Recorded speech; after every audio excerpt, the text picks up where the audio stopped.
this thing started. You are live behind the scenes. It's the May Said Radio Show. You know I decided to change it up. It is the May Said Podcast. No radio, podcast. Let's move into the new century. So we are tuned in. Earl, mic check, 1 2 1 2. Are we? You sound good. We ready to go? We ready to rock this thing, right? You see, to my audience, I got a little funky fresh for you today. I got dressed up. We got a little commentary for you. I threw on the suit and tie. You know, I'm starting to feel like my audience deserves the best. And so I'm going to try and give you the best. So stay tuned for the fashion stylings of Maze Jackson on Monday nights. I'm going to tell you. You know, I think we're going to really, Earl, now will you be mad if I give me a backdrop? No. Okay? I'm going to give me a little backdrop. We're going to go and rock it out. Now, I'm thinking, Earl, I'm going to have to put your logo on there too. So we're going to do a little, we do a little, you know what I'm saying, a little, mix it in, maybe some Skyline, maybe we make it some Chicago. Huh? Anybody want to advertise? You know what, Earl? Well, actually, now that I've gotten my website together, I'm thinking that I want to, now that I've got my website together, I'm thinking that I want to, we're not good in the screen, Earl. I need to adjust that. I can't see it when I'm looking at it. You're not good. You good. Okay.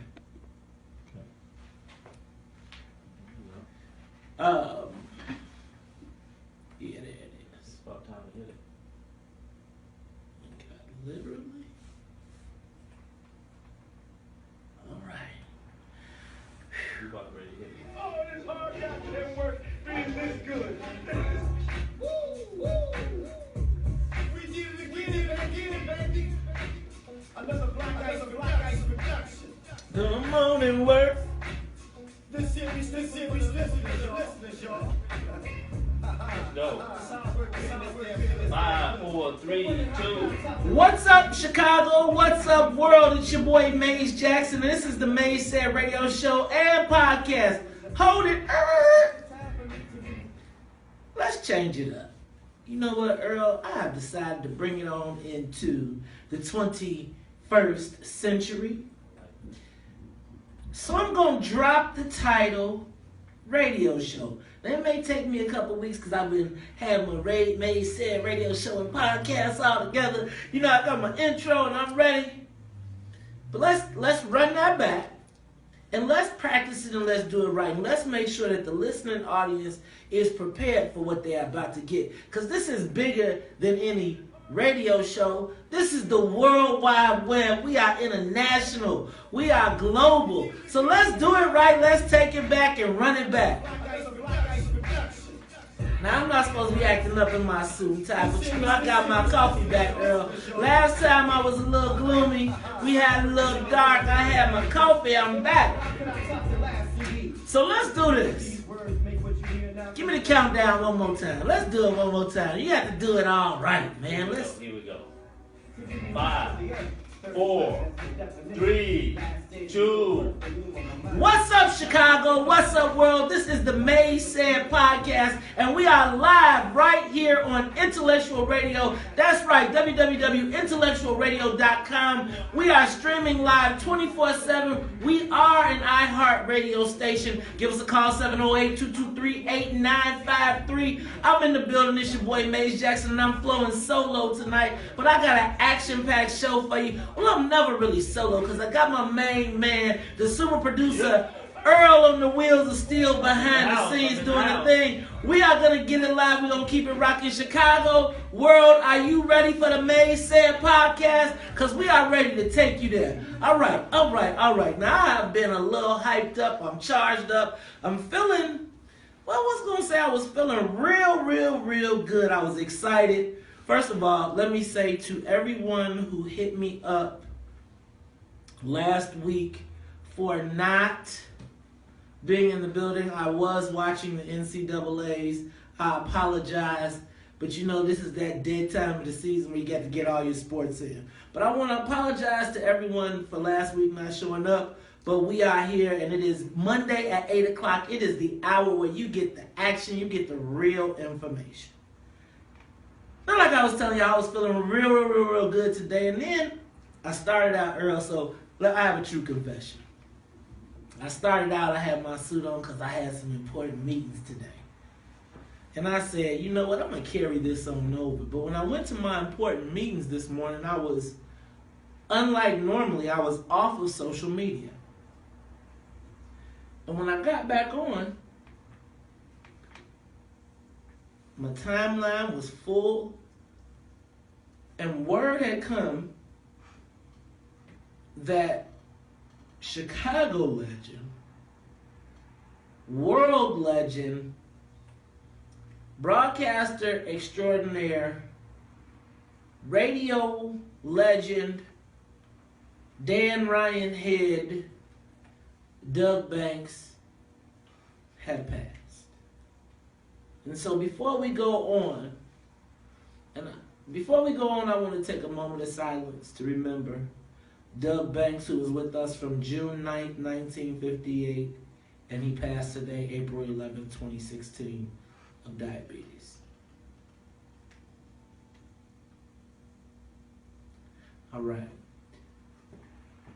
Doug Banks brings to mind a serious thing. Before we get way down into it, I just want to take a moment and say, brothers, we got to go to the doctor. Go to the doctor, go to the doctor, go to the doctor. I can tell you I'm guilty myself of ducking and dodging, but it is important that we go to the doctor and take care of our health because our families depend on us. So brothers, get your checkup. You know, we're gonna do a show on that one of these days. We're gonna do a show on brothers going to the doctor and getting it all together.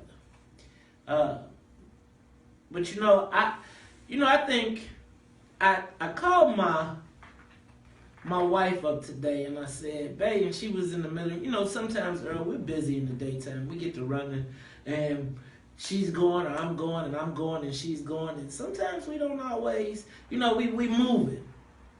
And so we had just talked a few minutes ago, and sometimes you know how it is when you call somebody and then you call them right back. You like, now look, we just got up. So, she had called me. I had called her, and then I called her right back because I was in the car, and I heard on WVON that Doug Banks had passed.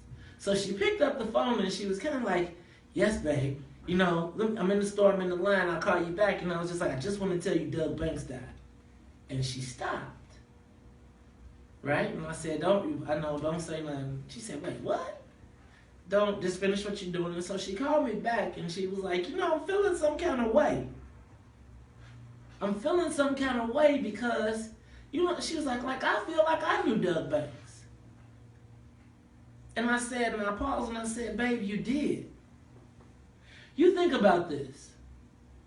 Just like Tom Joyner, we grew up with Doug Banks. Brother, I used to run home from school, drive my first car, listening to Doug Banks on the radio on WGCI. But that was back in the 1980s that I can remember. And just think, from that time until now, from the time I was in high school to now, Doug Banks has been on the radio and in my life in some way, shape, or form. And I told my wife, he is and was part of your life. Now I have, I can't say that Doug Banks would recognize me from Man on the Moon. But I got my start in Chicago in radio working at 106 Jams. And when I was working at 106 Jams, we used to broadcast the Doug Banks show when it was syndicated. And it wasn't in Chicago anymore. It was in Dallas or somewhere, I believe. But that's where I met Shag from Power 92, Tone Capone, who's the afternoon host on GCI, Damon Williams. And Doug Banks was always the guy, man. So I just wanted to take a moment to give a shout out to Doug Banks in the past. Oh wow. So Earl, we've been talking about this, We are broadcasting. You are tuned in to the Maze Said podcast live on intellectualradio.com. We are an iHeart radio station, and we are also, Earl, we are broadcasting live on Facebook. And so I just want to send a shout out to some of the people that are watching on Facebook. Shout out to my man Sean Lett. Shout out to my girl Stephanie. Shout out to my boy Chris Jones. Check this out. I got my girl Hope Gary hitting me from South Florida, and Paul Bynum all the way from Ohio. Earl, we got it cracking. We got it going on live in here, man. What's going on? So, Earl, did you have any personal memories or thoughts about Doug Banks? I just really feel like people don't know. Hey, Helen, want to say what's up to my girl, Helen Tyner, who is watching right now. We are up to 24 viewers. I want to see how many viewers we can get to tonight before we get this all over. If you can, get a chance, share this with your friends, share this with your family. Earl, Doug Banks. All the characters he used to play. Oh, all the characters that Doug Banks used to play. He had a great sense of humor. Well, Earl, I am not one to celebrate or to mourn over death, but I look to find ways to celebrate life. So I am thankful for all of the moments of hilarity that Doug Banks gave not only me but the world. And I know that even though I feel like it's my own personal relationship, I'm sure that there are plenty of people who feel the same way. So rest in heaven, Doug Banks. Your memory will live on. You are and will always be a legend. All right, Earl. Let's talk local politics. So since last we were here, we have gotten a new police superintendent. Now, for those of you who are not aware, Mayor Rahm Emanuel's police review committee, not the independent review authority, but his police board selected 3 choices: a white woman, a local black male, and a PhD black male from Georgia.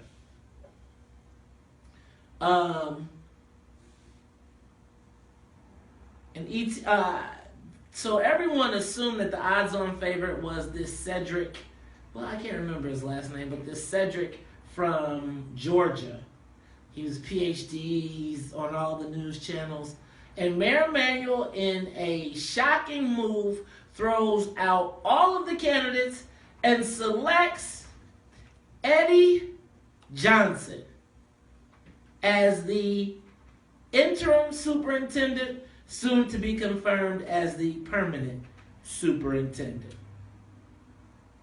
Now, they spent $500,000 on a search only to have it thrown out. But I would challenge that and say that they should have spared no cost in finding the best person. It's unfortunate that they had to spend $500,000 to go around the block. But we're put into an interesting position because of the way that it was done. So let's start with the fact that Superintendent Johnson received glowing reviews from all parties involved. From the aldermen, from the FOP, from the police, rank and file.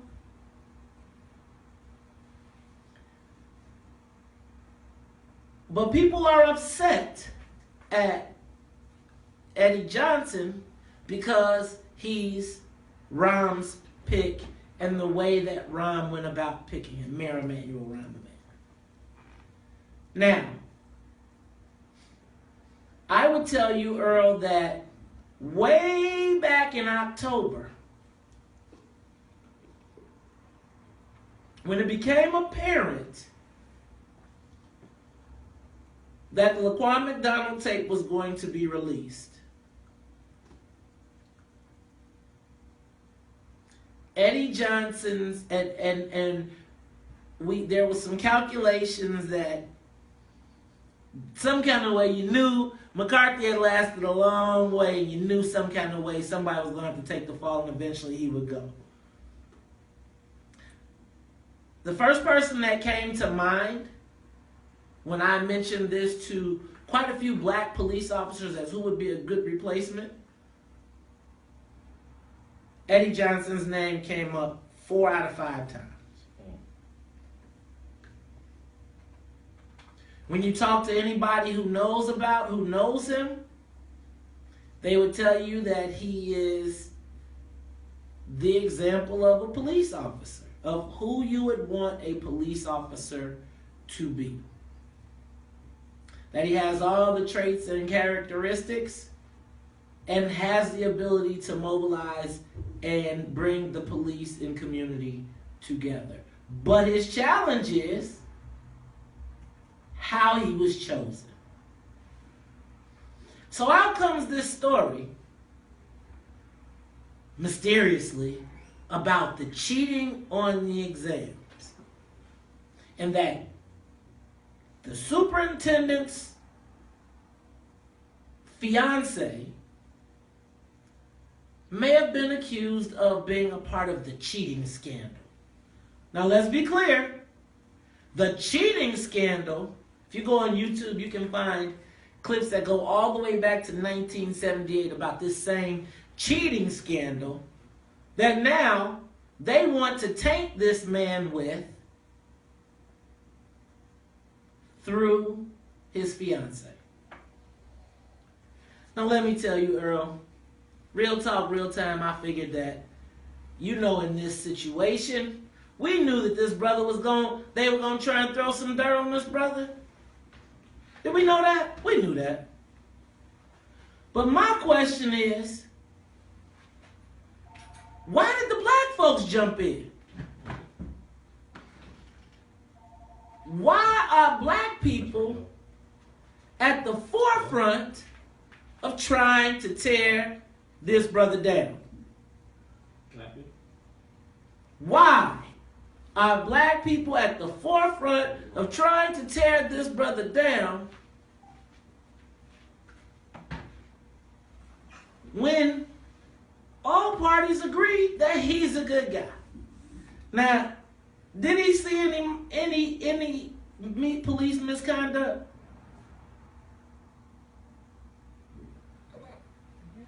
Probably.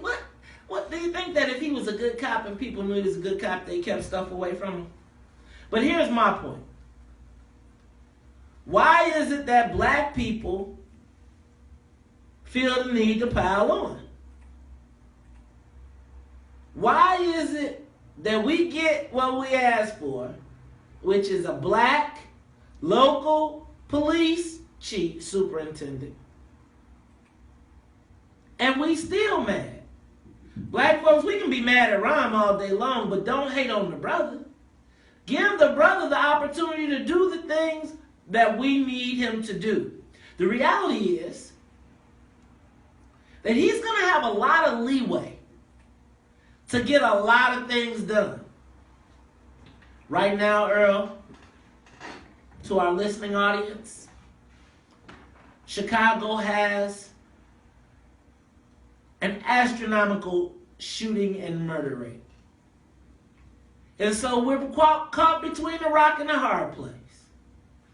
Do you want the police or don't you? So you want them to stop messing with you? Guess what? They stop messing with everybody. And now there's shootings every day. We damned if we do, we damned if we don't. So black Chicagoans have to decide one or two things. Are we going to take responsibility for our community and stop the shootings? If we're not, then we're going to have to use our taxpayer dollars to pay the police to do it. Now, you have to make the decision. What do you want? You are tuned in to the Maysaid Radio Show. No, you're not. You are tuned in to the Maysaid Podcast. Y'all gonna work with me. It's gonna take me a couple weeks because I've been working that out. But this is the Maysaid Podcast. Give us a call, 708-223-8953. We are live on Intellectual Radio. We are live on Facebook. Are you out there? Are you watching? Are you watching us? Let us know what you're thinking. You got any comments? Got any concerns? Helen. All right, I'm going to read some of our Facebook Live comments. Oh, look at that. We got a little something going on. All right, so we got, the brother said he hasn't seen misconduct in 27 years. Now, Nina, what did you expect him to say? I seen it. I done it. I participated in it. You got cameras across the country looking in your face. Have you seen misconduct? The way to move forward is not to alienate the police officers that you got to convince to get back on board. And not only get back on board, but you got to tell them they can't just come back and kick ass. So, my guess is that he probably has seen some misconduct. Maybe he fudged it just a little bit because he needed to let his officers and his troopers know that he was on their side. So that when he has to go behind the scenes and kick that ass, he didn't at least put them on blast on Front Street. You know? Let's just be serious. All right, we got Chauncey Cold Quit. What's up, C. Sadiq? Police aren't equipped to stop crime. Their existence depends on it. Ooh. Now that's a deep thought. That if the police stop crime, then they don't have a job. That's kind of like prison. Great point, Chauncey. Nina, I didn't say we didn't want the police. We said we want police who don't execute children and cover it up. I'm 100% with you, sis. I'm 100% with you on that. I'm 100% with you. All right. So, you are tuned into the Maysaid Radio Show. Goodness gracious, there I go again. You are tuned into the Maysaid Podcast. We are talking live. All right, what's going on in the state of Illinois in state politics? Do we have a budget yet? When do you think that we are going to have a budget? I am about as confused as a person can be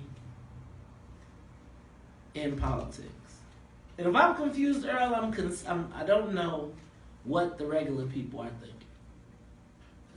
So, Chicago State, 19 days. They got 19 days until they gotta close their doors. We don't have a budget.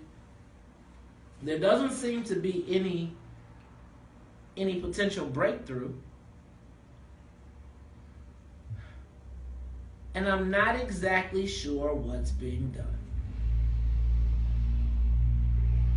Now, Earl, I, like everybody, am blaming Governor Rounder, right?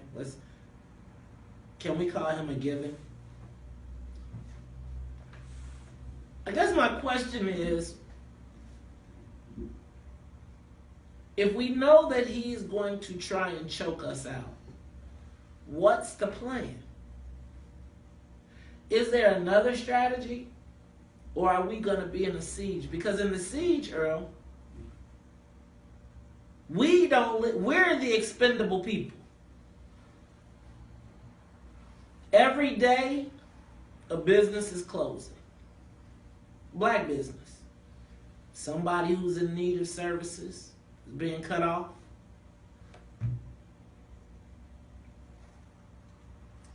And sometimes I get baffled when I know that we're passing laws to spear catfish.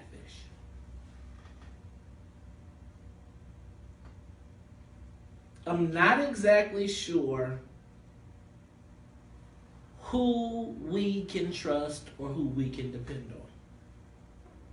Who is really, at this point, has our best interest at hand as a community? Who's speaking for us and what are they saying?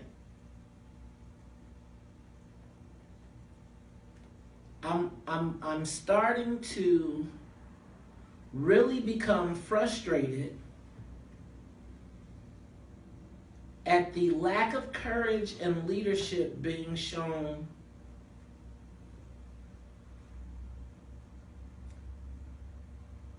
in our community. Hey Earl, did you know that black people are in majority at the state level? Did you know that black people are in the majority at the county? Did you know that black people are in the majority in the city council? Do you know that we have more black elected officials right now than in history in our state, almost? And I wonder on a daily basis, what does that get us? You know, I'm not exactly sure why things are so messed up, but I really wonder, is it time for black people to visit resegregation? It seems as though the more that we assimilate, the less we get to participate. So think about that. The more we integrate ourselves and assimilate into the mainstream culture, the less of a need there is for us to have things made specifically for us. Bro, why is it that I can drive from on 55th Street from the lake all the way to Western Avenue, and all the stores along that strip will not be owned by black people? You cross the line of 55th and Western, and you go 55th and Western, from Western to Cicero, and you won't find the Arab store in between that. Everything, the Mexicans own it all. Where did we miss the boat? You know, I think I often wonder, who are these people that are fighting for us and what are they fighting for? You know, Earl, you ask, who's to blame? I think it's a system of years and years and years of abuse. And I talk about this, you know, Earl, I thought that with the activism that has been born from these murders that we've seen on TV, that we've seen captured on video, particularly in Chicago when we've seen the Laquan McDonald case captured on video. I was hoping that a new generation of leaders would be born. And let me say that I believe that there is a generation of leaders that is being born. But what are they being taught in their formative stages? You see, we're not investing in the training of our leaders, but someone is. Someone is. And so I talked a little bit about that in my commentary today. So, Earl, before we go to break, I'm gonna give you a taste of my commentary that we played today, because we want to talk about who's really responsible for paying for black activism. All right, and after that we'll go to break. I'm living in the 21st century, doing something mean to it, doing better than anybody you ever seen do it. Today's society is information overload. Facebook, Twitter, Instagram. It's time to get back on message. Time to reconnect to what's important to our community. Here comes the commentators. With today's message, here's Maze Jackson. 1 week after the Black Friday protest, I declared an end to my time as a black activist. I was frustrated to learn that it was more complicated dealing with the egos and tribalism of activists than it was dealing with regular democratic politics. So even though I remain a 1 week activist, I've not given up on asking, what's in it for the black people? Unfortunately, I'm learning that even the people who claim to be about the black people are not always what they seem. Now don't get me wrong, business is business and everyone has to eat. And I sincerely believe that you can do good personally while doing good for the community. Unfortunately, in so many cases, the black people in charge of getting resources to the black community have only focused on themselves and their families. Some activists claim it's created a cycle that has drained the economy, resources, and jobs from the black community. I agree with the activists that there are resources dedicated to the black community. I also agree with those same activists that the challenge is the people in charge of delivering those resources. But I've started to question the motives of some of those same activists when their activism comes with a price tag. Here's a newsflash. You're not supposed to get rich from activism. It doesn't pay very well. As a matter of fact, it's almost like taking a vow of poverty, unless you're a paid activist, at which time you become an employee. Now, for the record, I'm down for working towards the empowerment of black people and the black community. And I'm down for working with the different people and organizations to get it done. I will fundraise, march, boycott, and fight the power with you all day for our people. We can be in this thing together. But if you're getting a check for your activism, I have to ask, who are you really working for? Now, they won't like it, but you can still tell them, Maze said. You've been listening to the commentators. We'll be right back. You are tuned in to the Maze Said podcast live on Intellectual Radio, www.intellectualradio.com. We are an iHeart radio station. We'll be right back. And the last album was just a sign that it was time for me to be released from the earth. Third trimester definition. Last stage before birth, the rule on my mind. Now I'm expanding my knowledge. Particles of a new man in an hour. Give me a second.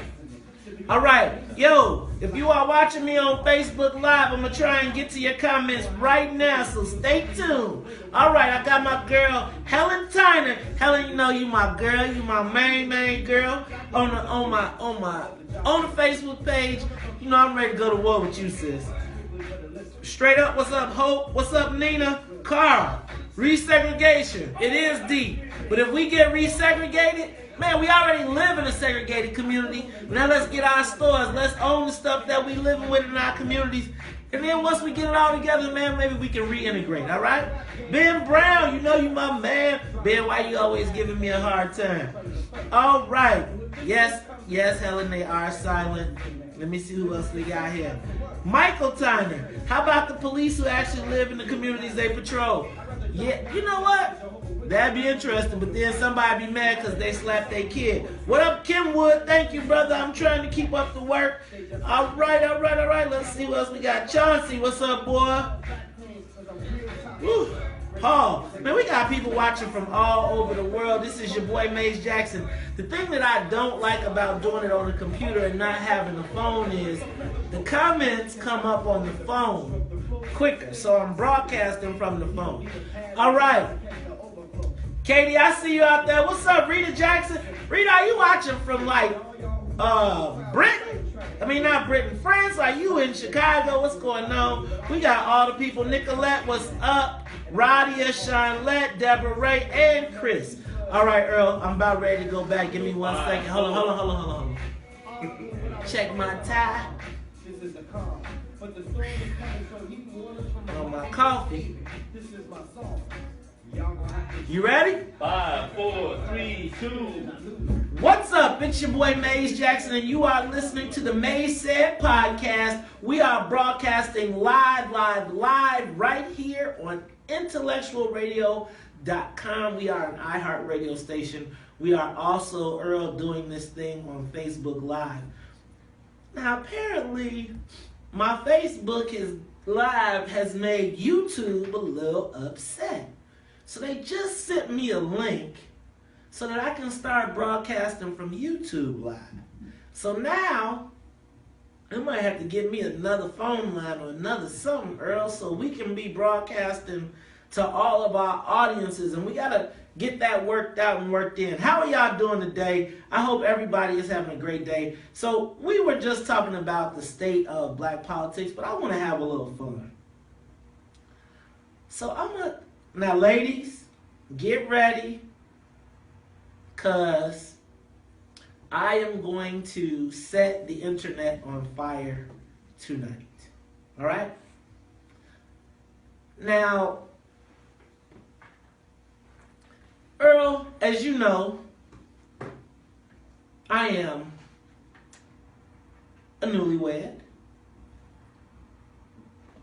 And as a newlywed, I was invited to participate in a panel sponsored by the 6 Brown Chicks. I want to send a shout out to all of the 6 Brown Chicks. Zandra Hughes, who put that together, Z-Fi to my soror, and to the whole crew. Earl, I had the opportunity to participate in 2 panels this weekend at the Expo for Today's Black Woman.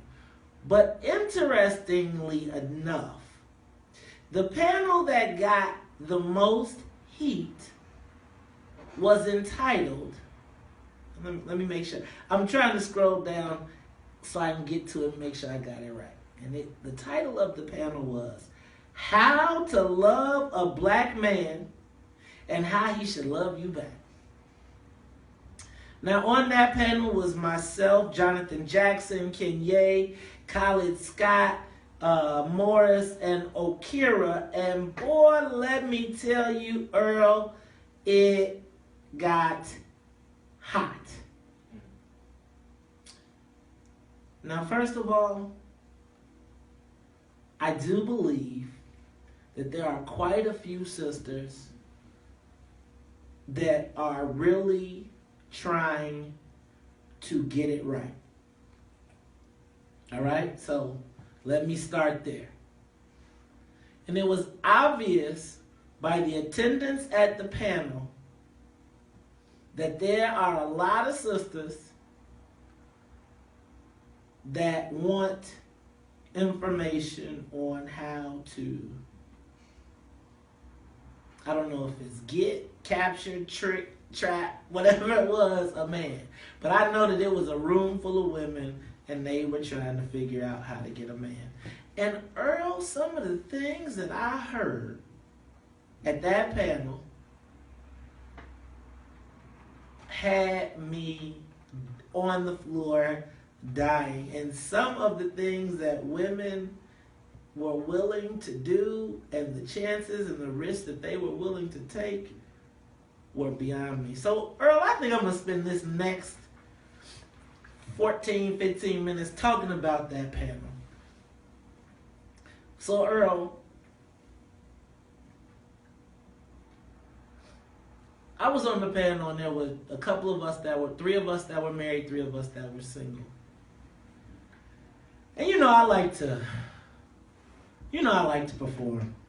But the reality is, I really don't like to lie to those women when they're coming to get information. But boy, Earl, I believe that scandal has ruined the black woman. For the most part. I think that our women in so many cases have been so infected, and I'm going to use the word infected, by the things that they see on TV. I call it Olivia Pope syndrome. Where they are trying to live a lifestyle that is not conducive to getting a man. And so instead of being focused on any of the internal things that you would think that someone would be focused on in that case, they really focused on all of the exterior stuff. Earl, I believe that our community is currently suffering from the confusion created by an unnatural state that we are trying to move ourselves to. And I think our community is being victimized by it. Earl, how many sisters watch Real Housewives of Atlanta, Real Housewives of basketball reality? How many watch Love and Hip Hop? Earl, it permeates their minds. It gets deep down, and before they realize it, they are living it. We back. In case you were gone, you are tuned in to the May Said podcast live on intellectualradio.com, 708-223-8953. Give us a call. You can get us on iHeartRadio. You can also watch us live. We are streaming on Facebook. So Earl, I'm concerned that our community,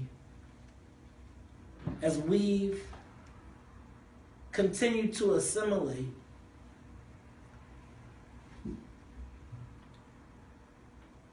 are suffering the ill effects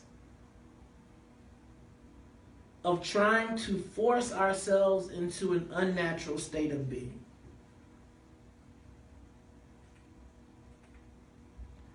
To a place where the women in our community don't know how to cook. Now, don't get me wrong, because and this is one, and I think every woman there was asking for the magic solution, and I kept saying there's not really a magic solution. You have to determine what you like and who you like, and there is no magic fix. There is no one thing. So there is no how to get a man. I don't care what Steve Harvey tells you. It is the compatibility of you and your partner, right? So I'll tell you, I am a male chauvinist pig. But I like to treat my lady like a lady. And I think she appreciates me for that. Right? So I'm not above getting the door. But I also think she has a role. I think it's her turn to wash the dishes. But I like to cook. So even though I think women should cook, I'm happy to be the cook. But I think, Earl, that our women have gotten to such a place where they don't know what they want and are not willing to do what it takes to get someone to be their significant other, right? It's like they want to be the next Olivia Pope, but who do you really want to date Olivia Pope? And so I really think that somewhere in our community we've lost, not just for women, but we've not taught the roles, that we've not done a good job of teaching the roles and responsibilities of what our obligations are to each other. And so sitting through that panel, there was a brother that told the women that they should, what did he say to them? He said, you ladies are looking for a man. What you need to do, don't worry about what your women say, your girl's gonna say. You walk up to a man that you want to be with or you think is cute, and you offer to take him to dinner. You pay for everything. And Earl, all the brothers in there was laughing like, man, you better get up out of here. But then there was women that was like, ooh, I'll try that. Right? Which made me say, this is crazy. They asked about black men dating white women. What was that all about? That got to be heated. You know what? I would tell you a lot about that, but you should just watch the conversation. Earl, that is live. You can get that conversation live on my Facebook page. But also, now you can also get it on MazeJacksonSaid.com. So just in case, you know, one of the things I didn't do is let everybody know that I do have a website. So now you can get all my content in one location. That's at www.MazeJacksonSaid.com. So you can get the podcast, the commentary, the video. You can get it all in one location. Now, Earl, we're going to have to get us a content sharing agreement and get some things going on. What is going on? What else is going on out there? What else in the world is going on? Presidential race. Is it possible that Hillary Clinton could get Bernied like she got Baracked? It's possible. Do you think? Yeah. And what do you think about Donald Trump? I think America is crazy. I would rather have Donald Trump than Ted Cruz. And I think that we are cruising for a bruising with Ted Cruz.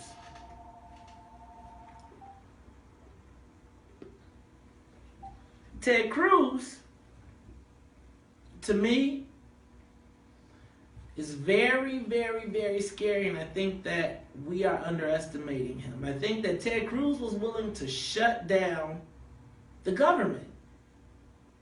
See, Donald Trump is a deal maker.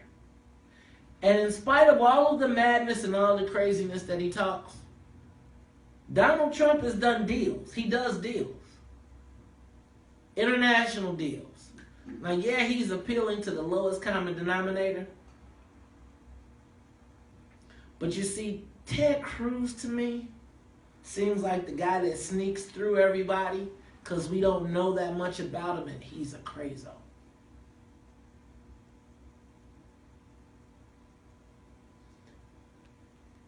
I don't understand black people in this Hillary Clinton, Bernie Sanders thing. You know, we never heard of Bernie Sanders until this year because you're mad at the Clintons. But Earl, it seems to me that the Clintons weren't the only people calling black kids super criminals. I recall the crack era, just for the record. And there was a time when people was getting shot, murdered, and killed, and people were willing to do whatever. They just wanted to get them off the streets. But I really think that black people have got to stop being so emotional and start thinking. Do you think that Bernie Sanders can really get something done in the U.S. Congress? Do you really think they're going to let him give you free tuition? But he can say it. Sounds good. Reminds me of black people in church. Right? Go to a black church, preacher ain't even got to say no scripture. He just got to, wow, yeah, let me hear you say. Good choir, we gone. Cadillac, Rolls Royce, they get it all. Go to a white church, and we'll be there all day. Go to a white church. Boring old scripture. Plain old hymns, no choir, out in an hour. But we can't go to that. Right? Bernie Sanders has a lot of flash. Saying everything you want to hear, knowing damn well it can't get done. But we'll go, because we want a reason to be mad. So, you know what I'm going to do? I'm going to throw something out there I'm going to go back and revise history. See, Earl, over time we learn and we grow. But let's be clear. Didn't just one person create the prison industrial complex? And if you really want to affect change, you have to have someone who understands how to work it. Let me tell you what. Do you think that if you saw what they did to Barack Obama, they probably try and wait Bernie Sanders out and just let him pass away? Ooh, I'm sorry. But black folks, right now we are in a unique position to demand a black agenda be created and be part of the platform. We'd rather squander it away, being emotional,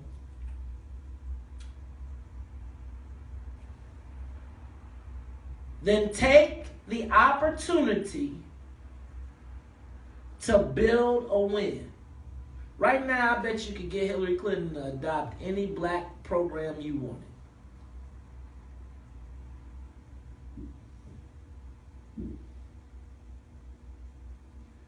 That's not what we thinking about.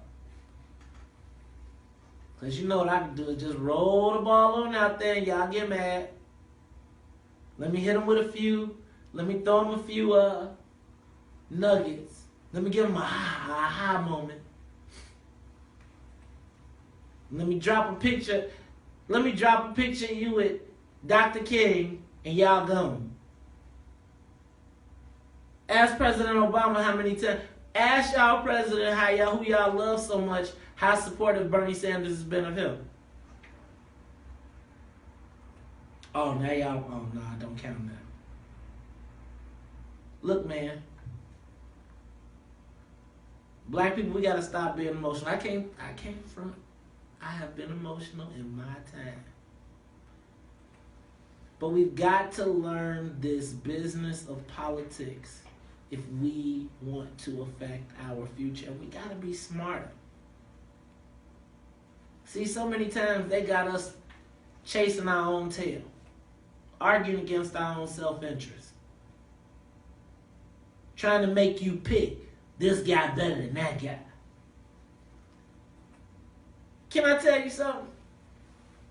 All the guys y'all arguing over, they rich. They ain't missing no checks. Neither one of them. None of them. One of them telling you he don't care. One of them showing you he don't care. But it's all the same. Black people, what do we want? What are our interests? You know, I get so frustrated sometimes, and I think it comes out.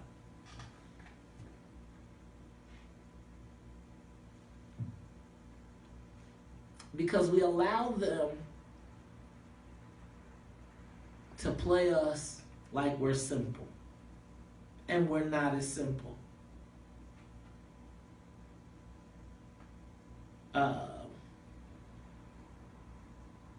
Guys,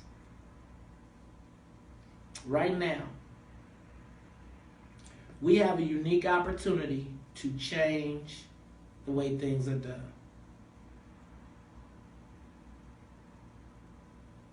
Eddie Johnson is the new police chief, superintendent. Let me tell you what, black people, instead of getting mad, let's just tell Commander Johnson we want him to give all the meritorious promotions to black sergeants and lieutenants. Let them have the commanders. Let's start changing it from the inside out. Hey guys, you might be mad at Hillary Clinton,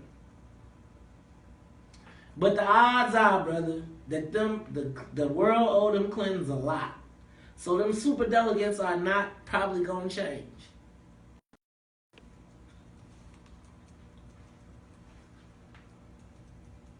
Sorry about that, guys. All right. Maybe, just maybe, we can, instead of being reactionary, be proactive. What do you want? Is there a list? Who has it? Did you give it to somebody?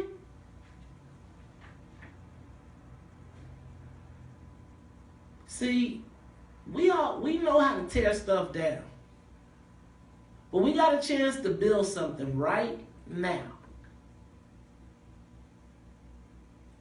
Right now. Now let me just tell these black people, let y'all in on a secret. They're gonna fix that budget. Did you hear me? They're gonna come up with a solution to the budget. At the end of the day, you have to ask the question, what's in it for the black people?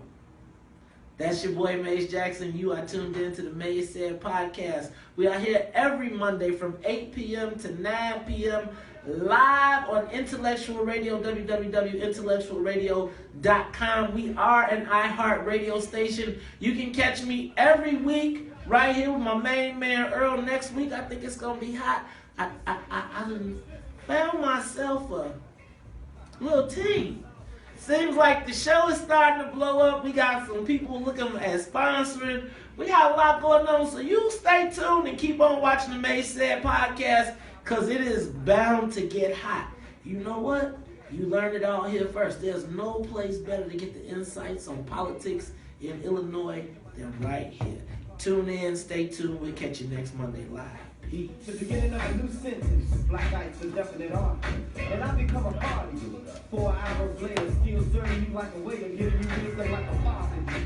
And I'm just hoping that you can keep up. I'll do the work, you just sit back and keep your feet up. Another job well done. Coming from Inglewood, Thank you, sir. Strictly for the listeners, it's hard work. Being this damn good.